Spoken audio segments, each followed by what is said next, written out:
Здравейте всички! Снощи обещах да покажа двата магнита на електромагнита на индустриална машина. Оказва се, че не съм бил прав. Електромагнитите са три. И започвам поред. Машината е Дюркоп Адлер, която е на 20 години, но е върхов модел за времето си, но все още е много добра. Електромагнит номер 1, тук в ляво. Това е за вдигане на кръчето. Педала назад,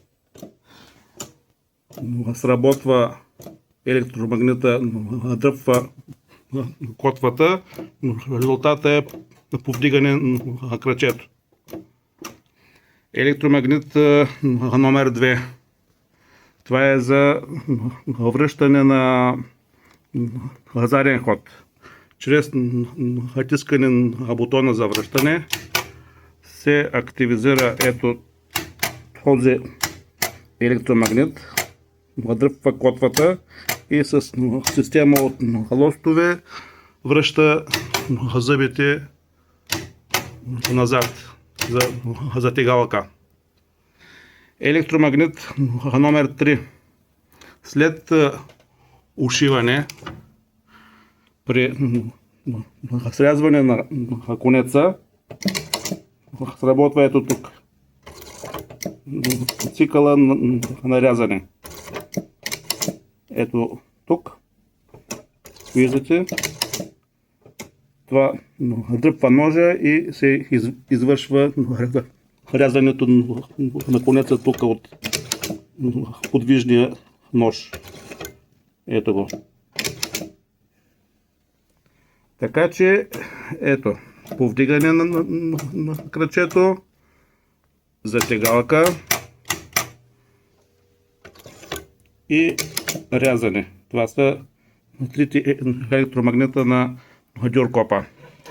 Дюркопа е с електрониката EFK, която е една от най-добрите, доказали са в времето си, които имат много опции за програмиране.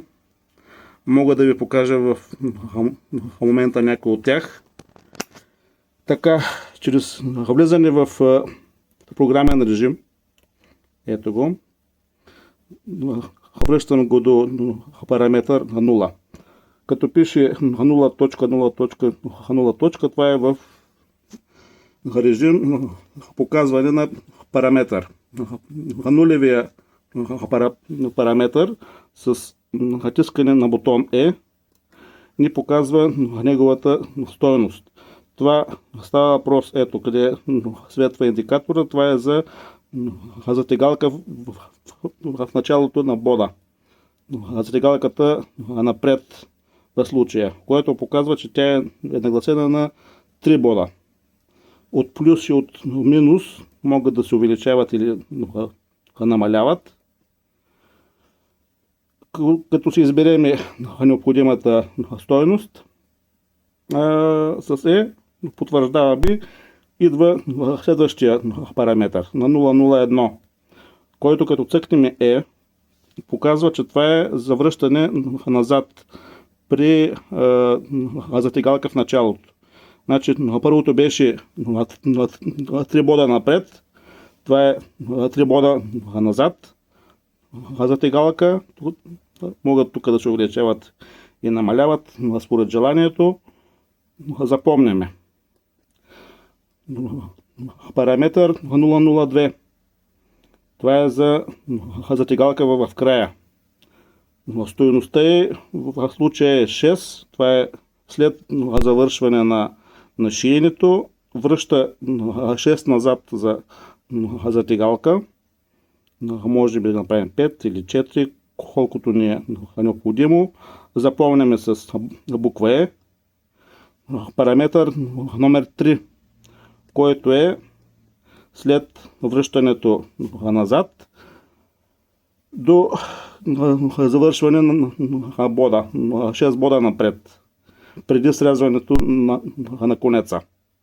Може да са 6, но може да са 5, каквото искаме.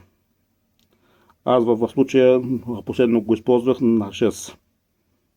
Запомняме го. Чакай да се върна на 2, че да си го оправя. Пак на 6.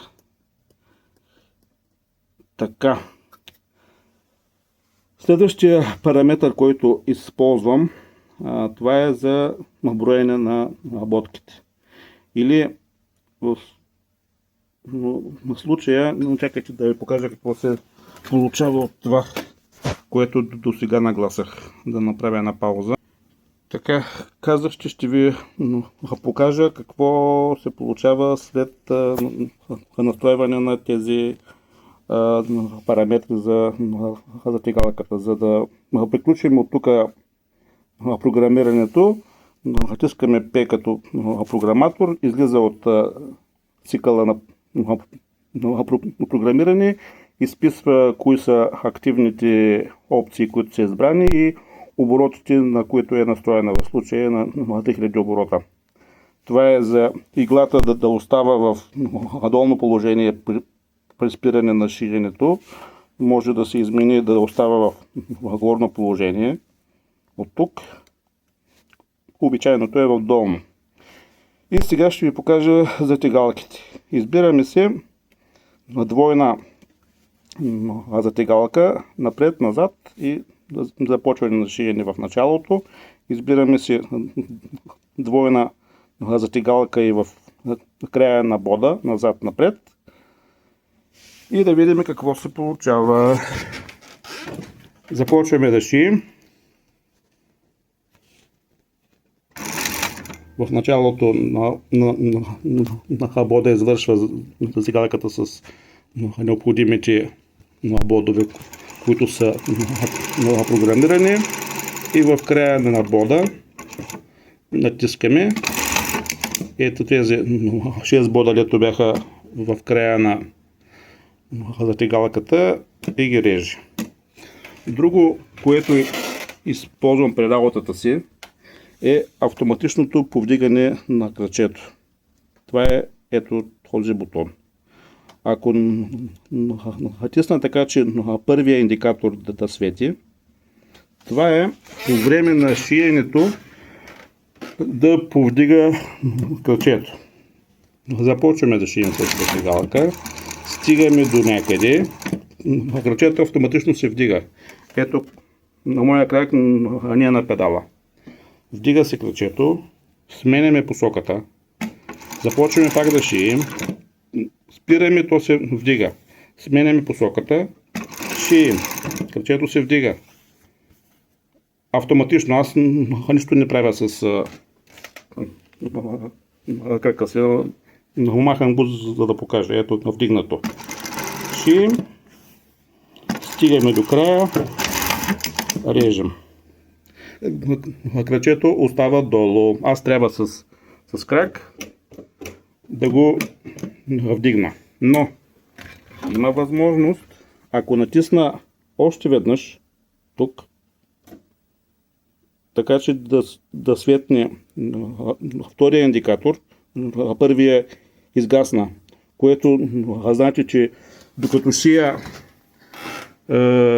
няма да вдига крачето, ето като спра, а като свърша, крачето остава във въздуха. Без да съм настъпил педала, крачето си е в въздуха. Значи това е опцията при завършване на тигела, да ти остане крачето в въздуха. Ако искаме и по време на шиенето, и при завършването да остане, натискаме още веднъж да светнат и двата индикатора. И какво се получава? Започваме да шием. Като спреме, вдига крачето. Тук можем да сменим посоката, ако изпълняваме такава манипулация. И при завършването реже и оставя в въздуха. Без нищо да правиш, изважда се това, което шиеш, оставяш го настрани, вземаш следващото, както ти е във въздуха, започваш да шиеш, препада крачето, за тегалка, свършваш да шиеш, остава в въздуха. Нищо не правиш само шиеш.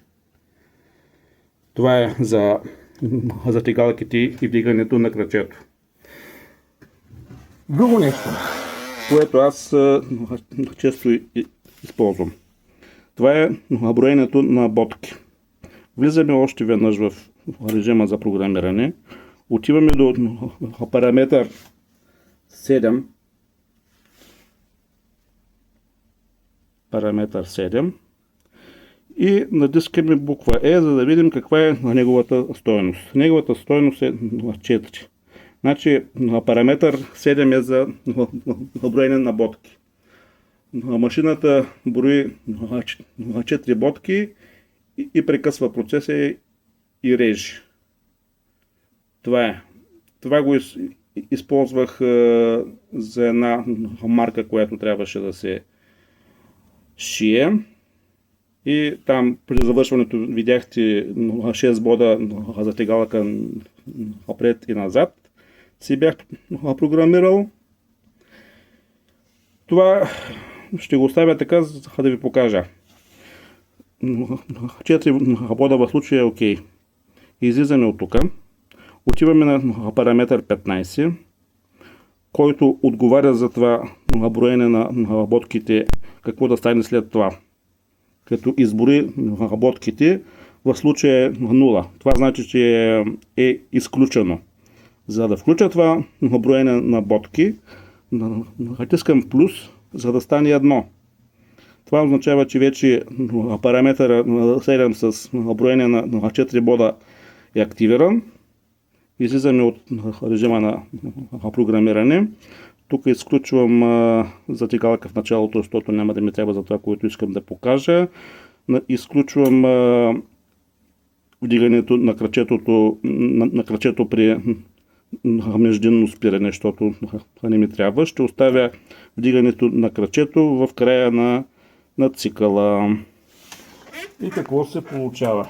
Ето съответната марка, в случая няма да я шия по начина, по който се шие на изделието, просто ще ви покажа какво прави това.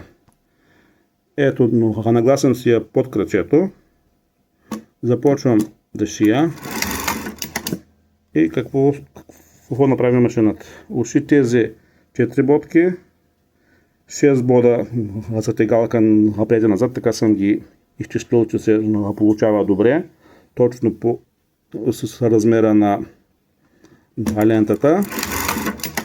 И ето, за секунда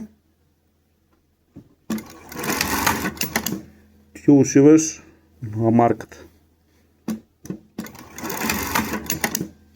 Без вдига крачето в края на цикъла, без никакви усилия, без да го мислиш, без да натискаш ръчки, копчета за затегалка, за рязане на конеца педал, без никакво участие, само педала напред. Педала напред, цялата работа върши машината, защото е програмирана. Ето, затегалка. Това става и за шиене на колани от 6 части. Ето, примерно влизаме в режим програмиране, отиваме до параметъра 7, увеличаваме ботките, да кажем, до 30, примерно така съм установил, че при някои от коланите от 6 части това са около 30 ботки. Излизаме от тук, активираме и затегалка в началото и в края. И сега да взема едно друго парче. Все едно това ми е колан от 6 части.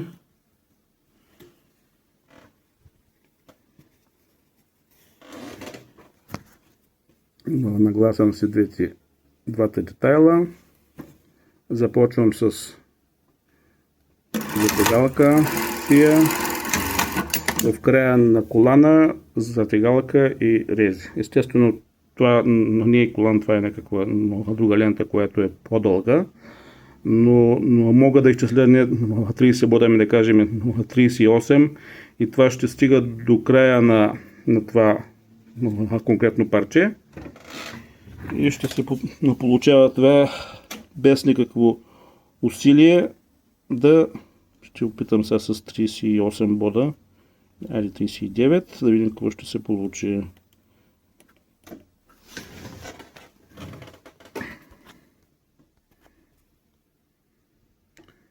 Затегалка в началото, шия без да справя нищо, затегалка и рязане в края, значи още 2-3 бода, ако му добавя, и ще шия това парче без да мисля, без да го меря.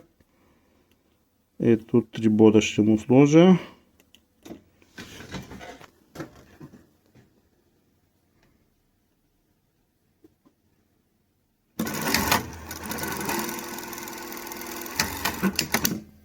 И ето го. Начало затегалка, в края затегалка, сглобява си колона от 6 части или там някакъв друг елемент на пластрон, който искаш. Само подаваш, шиеш и забравяш. Само си прави затегалките, в началото и в края, само вдига кръчето при завършване на цикъла, махаш, подаваш новия. Ето. Може да шиеш с по-голяма скорост, ако речеш, защото машината мисли и действа вместо теб. Надявам се, че съм бил полезен на някой. Чакай малко. Мога да покажа и на машина на Жуки това електромагнитите. Значи единия електромагнит е тук отзаде, който в случая не се вижда как точно действа, но той вдига кръчето. Другия ето тук се вижда действието му. То е за връщане назад. Все едно, ето ръчката натискаш, за да върнеш назад, но това се извършва от бутона. Връща за връщане назад. И другия ето този, който е за рязане на конеца, но в случая не мога да го вдигна в вдигнато положение, жукето не може да завърти. Ремъка е опънат по друг начин, не както е когато е сглобена. Онзи електромагнит действа, когато насеждаш конеца, който не можа да ви покажа. Ето тук му се вижда част от действието. Е този притискач притиска конеца, за да се извърши срязването. Той се управлява от този електромагнит. Тук е белия. Малко дълго стана, но това е положението. Ще се радвам, ако някой е научил нещо.